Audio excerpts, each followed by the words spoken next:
Kindness by Father Ed Jansen. Every morning, Clara walked past the same bus stop on her way to work. Most days, she kept her head down. She had her own troubles. Bills, an aching knee, a son who rarely called, and a world that seemed louder and colder than it used to be. But one gray morning, she noticed an older man sitting on the bench.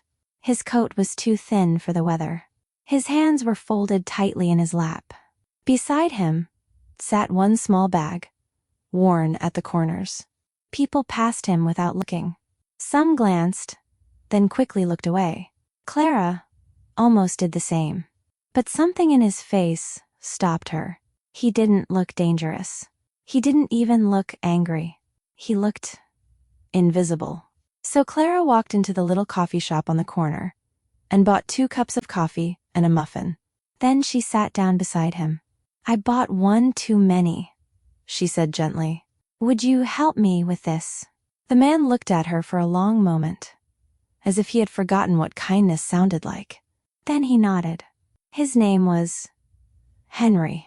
He had been sleeping in the bus station for 3 nights. His wife had died the year before.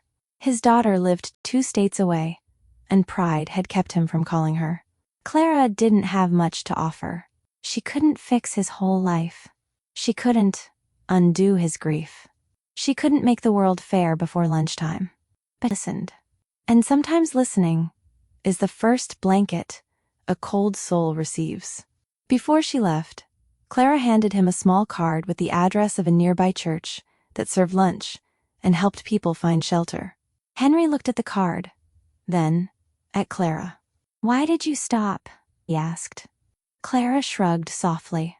"Because one day I may be the one sitting here," she said. That afternoon, Henry went to the church. Someone there helped him call his daughter. By evening, he was on a bus heading home. Months later, Clara received a letter at the coffee shop. Henry had written it before moving in with his daughter. It said, "You gave me coffee, but that was not the gift.